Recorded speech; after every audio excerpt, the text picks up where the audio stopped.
আসসালামু আলাইকুম। আমি মাননীয় প্রধানমন্ত্রীকে নিয়ে একটা বন্ধুদের সাথে মজার ছলে ভুলবশত একটি ভিডিও বানিয়ে ফেলেছিলাম। এটা ভাইরাল হয়ে গেছে। আমি সেই প্রেক্ষিতে বিএনপির সকল অঙ্গ সংগঠন, ভাই ব্রাদার এবং বন্ধুবান্ধব সবার কাছ থেকে আমি নিঃসপ্তাহে এই ভিডিওর জন্য ক্ষমা চেয়ে নিচ্ছি। আপনারা আমাকে দয়া করে ক্ষমা করে দিবেন।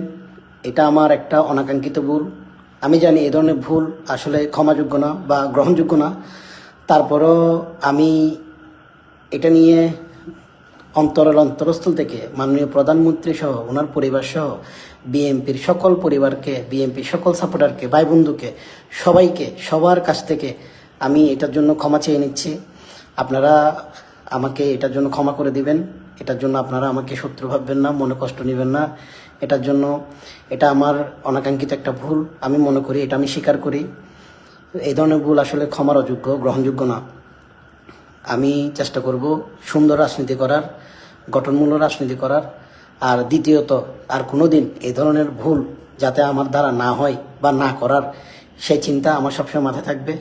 আর আমি যে ভুলটা করে ফেলেছি, আমি আবারও বিএনপি থেকে শুরু করে, বিএনপি সকল অঙ্গ সংগঠন থেকে শুরু করে বিএনপির সকল পরিবারকে, আবার আমাদের মাননীয় প্রধানমন্ত্রী থেকেও এবং প্রধানমন্ত্রীর পরিবার থেকে, সকলের থেকে, সবার থেকে আমি নিঃসপ্তাহে একদম অন্তরস্থল থেকে, মনে প্রাণে আমি এটার জন্য দুঃখিত, আন্তরিকভাবে ক্ষমা প্রার্থনা করছি। আপনারা সবাই আমাকে ক্ষমা করে দিবেন।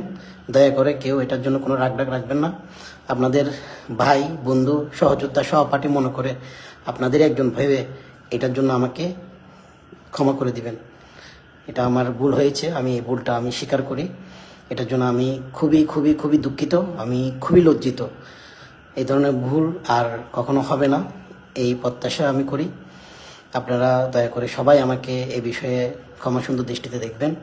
আপনাদের নিজের ভাই মনে করে, নিজের বন্ধু মনে করে, সহযোদ্ধা মনে করে, সহপাঠী মনে করে হলেও আমার এই ভুলের জন্য আমাকে দয়া করে আপনারা ক্ষমা করে দিবেন। আমি এটার জন্য আন্তরিকভাবে দুঃখিত। আসসালামু আলাইকুম সকলকে।